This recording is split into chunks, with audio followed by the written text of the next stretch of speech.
Terima kasih pengacara majlis. Yang saya hormati para juri yang arif lagi bijaksana, guru-guru pengiring, rakan-rakan seperjuangan dan seterusnya. Hadirin hadirat yang saya kasihi sekalian. Assalamualaikum warahmatullahi wabarakatuh dan salam sejahtera. Berdirinya saya di atas persada indah ini tidak lain dan tidak bukan kerana ingin menyampaikan pidato yang bertajuk Fungsi Bahasa Melayu sebagai bahasa kebangsaan, bahasa rasmi, bahasa perpaduan, bahasa pengantar dan seterusnya, bahasa ilmu rakyat Malaysia. Sebelum melancang menuju ke muara, sebelum kita membelah bicara, sebelum isi menyusur hujah, izinkan saya mendefinisikan frasa yang membina tajuk pidato kita pada hari ini. Di Malaysia, bahasa Melayu menjadi bahasa kebangsaan dan sekaligus berfungsi sebagai bahasa rasmi negara. Bahasa kebangsaan dapat ditakrifkan sebagai bahasa yang diterima dan digunakan oleh penduduk di sebuah negara. Para hakim yang arif lagi bijaksana, wacana saya yang pertama, fungsi bahasa Melayu sebagai bahasa kebangsaan. Tuan-tuan dan puan-puan, ingatlah bahasa Melayu mesti perkasa untuk kepentingan kebangsaan. Semangat perjuangan menuntut kemerdekaan di tanah Melayu tercetus apabila jiwa rakyat mula timbul kesedaran untuk menjadi bangsa berdaulat. Salah satu cara menjadi bangsa berdaulat ialah memerintah sendiri tanpa dikuasai atau ditunjuk oleh penjajah.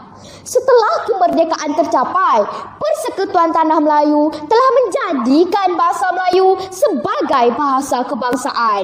Fungsi ini termaktub dalam bahagian 12 Amdan Pelbagai 152 Fasal 1 Perlembagaan Persekutuan Tanah Melayu yang menyebut bahawa bahasa kebangsaan ialah bahasa Melayu dan hendaklah ditulis dalam apa-apa tulisan sebagaimana yang diperuntukkan dengan Undang-Undang Parlimen. Maka terbuktilah bahawa bahasa Melayu merupakan lambang kebebasan dan kedaulatan daripada belenggu penjajahan. Wacana saya yang kedua, fungsi bahasa Melayu sebagai bahasa rasmi negara. Maksud bahasa rasmi ialah bahasa utama yang digunakan dalam segala urusan pentadbiran dan urusan rasmi negara. Cuba kita renung, bukakan mata, celikkan minda. Dalam mesyuarat kerajaan persekutuan dan kerajaan negeri, di persidangan-persidangan bahkan dalam perbicaraan di mahkamah mesti diutamakan penggunaan bahasa Melayu. Ya, penggunaan bahasa selain bahasa Melayu adalah menyalahi artikel 152 Perlembagaan Malaysia. Sesiapa yang membelakangkan penggunaan bahasa Melayu dalam urusan rasmi negara, termasuk pemimpin negara sekalipun, mereka adalah penjenayah negara yang mesti dihukum. Wacana saya yang ketiga, fungsi bahasa Melayu sebagai bahasa perpaduan rakyat Malaysia. Bahasa perpaduan bermaksud bahasa yang digunakan sebagai tali pengikat kemuafakatan antara anggota masyarakat. Hal ini kerana masyarakat kita adalah masyarakat majmuk. Bahasa Melayu dapat memainkan peranan sebagai penyatu kepelbagaian tersebut melalui penggunaan bersama atau satu bahasa untuk negara. Kerajaan menggalakkan rakyat menggunakan bahasa Melayu dalam komunikasi awam dan terbuka agar tidak timbul syakwa sangka antara satu sama lain. Apabila penggunaan bahasa Melayu di tempat terbuka sudah menjadi amalan, berwujud kemesraan, kepercayaan, hormat dan rasa selamat. Dengan itu, dapatlah kita melahirkan bangsa yang bersatu dan menganggap Malaysia sebagai negara milik bersama. Hadirin dan hadirat sekalian, wacana saya yang keempat, fungsi bahasa Melayu sebagai bahasa pengantar dalam sistem pendidikan negara. Bahasa pengantar pendidikan ialah bahasa yang digunakan sebagai alat hubungan antara pengajaran dan pembelajaran.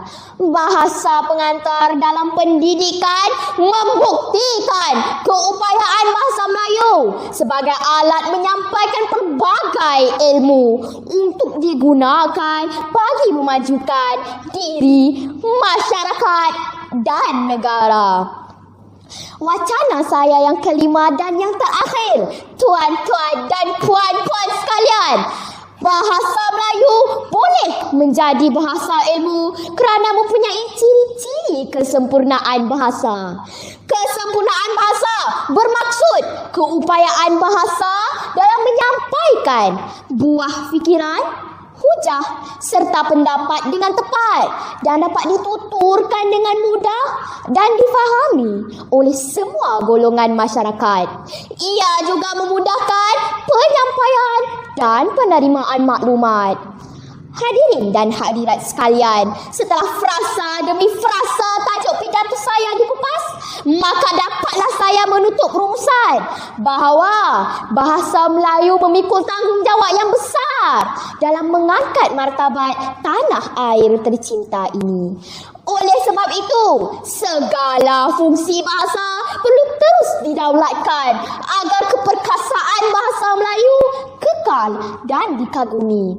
Sebelum saya mengundur diri, saya menyusun 10 jari memohon maaf sekiranya ada terkasar bahasa, tersalah kata atau tersilap bicara.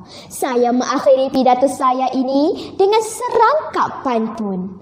Alang-alang menyeluk perkasam, biarlah sampai ke Pengkalengan. Alang-alang bahasa dijulang, biarlah kekal sepanjang zaman. Sekian, wabillahi taufiq wa hidayah.